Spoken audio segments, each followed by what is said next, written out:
It has been said about people that when people know better, they do better. And that sounds really, really profound. But over the years of my life, I wonder, is it true? Because everything that sounds good isn't always true. When people know better, they do better. I can't even say that's always true in my own life, because there's a difference between knowing better and doing better. I know I don't have no business with dessert. I said I was going to watch my carbs. I know I should get up every morning early and exercise about 5:30 and jog about 3 miles. I know better. I know what to eat and what not to eat. I know what is healthy, what is not healthy. I have been informed. I have been educated. I know not to eat those oxtail. I know, y'all not going to talk to me this morning. I know I don't need those barbecue ribs and the French fries. The waitress even asks you, do you want salad? And sometimes I just say no. I know not to let them bring bread to the table, because I know if it gets to the table, it's going to, especially if it's hot and it's warm and they've got good, but I know not to even risk bringing it that close to me, because I know I'm not strong enough to resist it. When people know better, they say they do better, but it is possible. I know how to do curls. I know how to bench press. I know how to do lat pull down. I know how to do it. I know the form. I know what I ought to be doing. I know I should stretch every morning.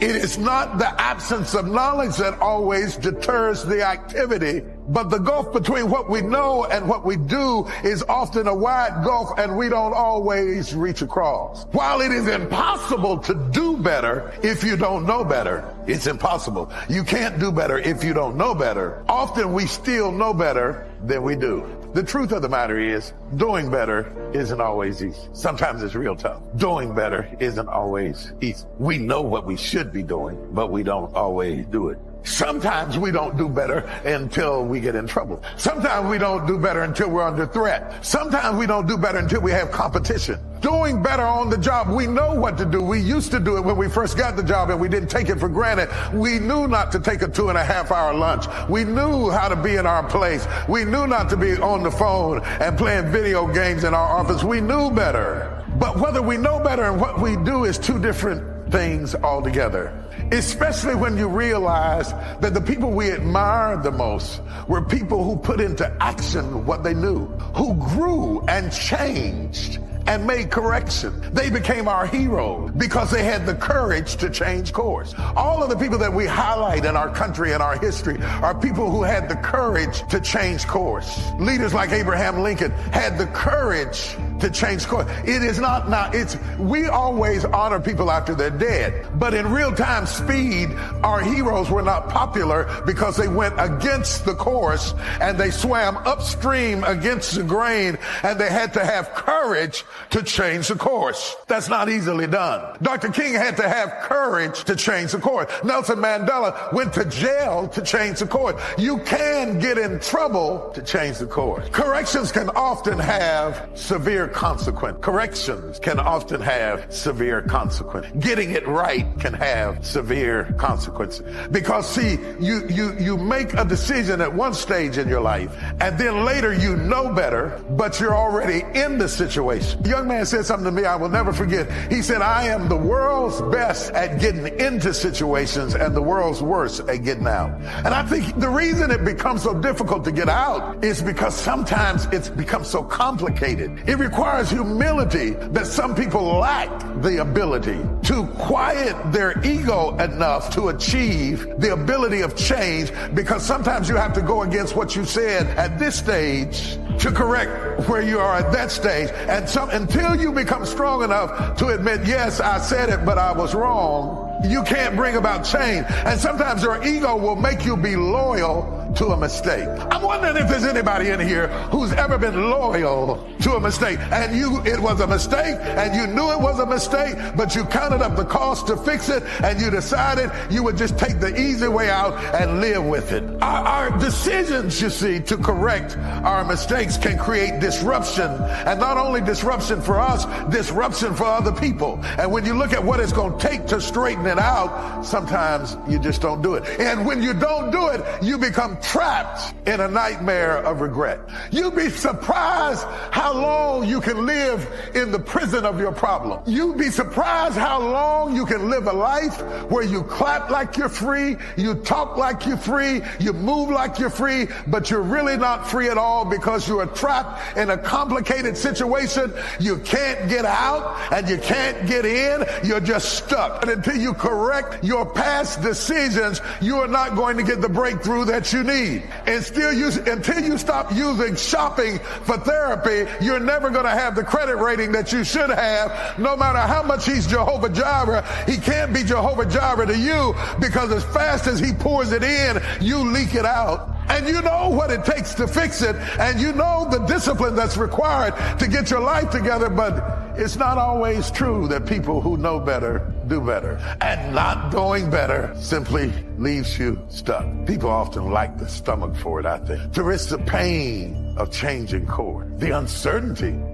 of what would life be like outside of the bubble of my normal. I hate my normal, but I'm afraid of change. So I'd rather stick with the devil I know. Have you ever grown up and rethought your choices? Have you ever got more information and rethought your choices? Have you ever looked back at your life in retrospect and found yourself in situations that were based on bad information, immature decisions, selfishness, emotionalism, pride, discontentment, and restlessness, and now you're more mature and you're wiser, and you wonder what you could have been had you started earlier on the right road, and you lay down at night and live with the frustration, wonder what would have happened had I not got myself stuck. We're almost like the woman in the commercial. Help! I've fallen and I can't get up. I changed churches and I can't get up. I changed spouses and I can't get up. I changed jobs and I can't get up. I changed my major and I can't get up. I changed my hairstyle and I can't get up. I changed the way I dress and I can't get up. It doesn't matter what I got on. It doesn't matter what I look like. I cannot seem to get up. So you give up when you can't get up, and you decide to yourself, maybe I just have to make the best of a bad situation. I guess I'm really talking about making a decision to live with regret. And you'd be surprised how many people in this room are living with regret.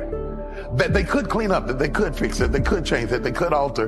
But sometimes the dilemma is it easier to live with regret or live without it and cause the disruption that is necessary in my normal to see the growth that I long to see in my life? Are you hearing what I'm saying about? Either way you go. Have you ever been in a situation where either decision you made is going to cause pain? Have you ever been weighing the pain? You know, when I got ready to have back surgery, I wouldn't have had back surgery if I wasn't in pain. But I had to weigh the pain that I had before the surgery against the pain of having the surgery. And it took me a long time to make up my mind to have the surgery, because either way I went, it was going to be pain. And I had to decide. I ultimately decided that I would rather live with the pain of recovery rather than to live with the pain of ambivalence and indifference and the pain of ignoring and the pain of looking the other way and the pain I never will forget. I was in Washington, D.C., and I was in the hotel room, and I was walking across the hotel room and fell and hit a glass coffee table and shattered the table. And I said, that's it. I gotta go. I gotta do something about this. This is unbearable. I had been laying on the floor in the back before I went out to speak each night at the New Year's revival because my back was in such pain that I couldn't hardly take it. One time I sat down in the service and I couldn't get up, and my security had to come get me up out of the seat, and I was in front of people, and little by little by little by little, I thought, this pain is too much. The pain of ignoring it, the pain of looking the other way, the pain of making the best out of a bad situation, the pain of not wanting to make any waves, the pain of dealing with my inability to walk into the unfamiliar, to walk into the unknown. I had never had surgery. I couldn't imagine what it would be like. It didn't sound good when they described it to me. They said, we're going to cut into your back 4 inches. I thought, not mine, you're not. You're not going to cut me up like you're slicing ribs at a barbecue.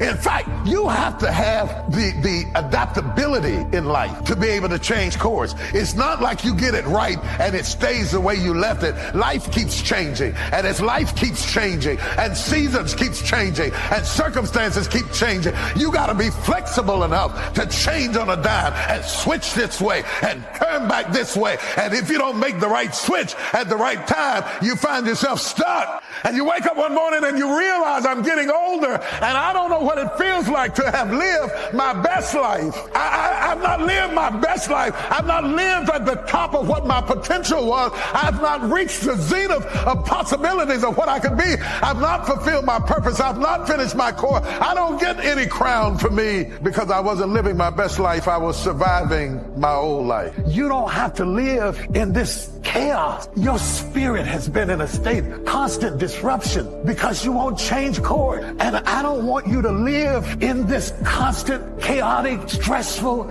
environment of forlornment because your mistakes and your miracles are cohabitating in the same space. All I need from you is some courage to change course. If you don't change course, you're going to mess up your destiny. If you don't change course, you're going to mess up your future. If you don't change course, you're not going to be in the place you need to be to become who I created you to be. If you don't change course, you're going to spend the latter years miserable because you won't own up to your mistakes and acknowledge that you were wrong and you won't fix it. You know what they say? The definition of lunacy is to continue to do the same thing, expecting a different result. You can't be the woman you want to be and the woman you used to be at the same time. You cannot be the man you were created to be and the man you used to be at the same time. And you know that now. But the problem is you just can't bring yourself to change course because of all the people that it would hurt for you to change. And how long will you make those people more important than your destiny? You've been in bondage. You can't even be your best self. You can't do your best work. You can't be who you were created to be because you're stuck in a situation that you helped to create and you're guilty and you feel guilty and you overcompensate because you're guilty and you're in this situation because you're guilty and you're stuck because either way you move, somebody's going to get hurt. And if you don't move, it's going to be you. That means I might not get to say everything I want to say. That means I got to hold my peace sometimes. That means sometimes I got to bite my lip. That means sometimes I've got to learn another discipline. That means sometimes I got to bleed. But if I have to bleed to be better, I'm willing to bleed. I'm willing to bleed a little while to be better for a long time. See, I realized that if I didn't have the surgery, the pain would never go away. And if I had the surgery, I would have pain for a little while, but eventually the pain of recovery will go away. See, circumcision hurts real bad, but it doesn't hurt real long. Putting out the bondwoman hurt real bad, but it didn't hurt real long.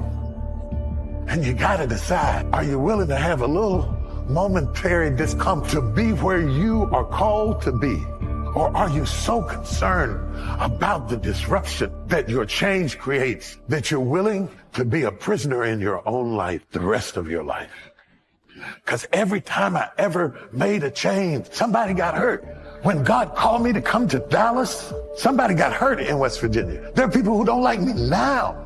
I've been here 25 years and they still mad. There are other people that accepted it and they're glad about it. They see it, they get it. But there are some people that just simply refuse to get over. And I had to decide, am I going to spend the rest of my life honoring your expectations of me? Break your chain today. The chain that ties you to living up to other people's expectations all of your life. The chain that circumvents you from reaching your destiny and your purpose so you can go ahead and fulfill what God created you to fulfill.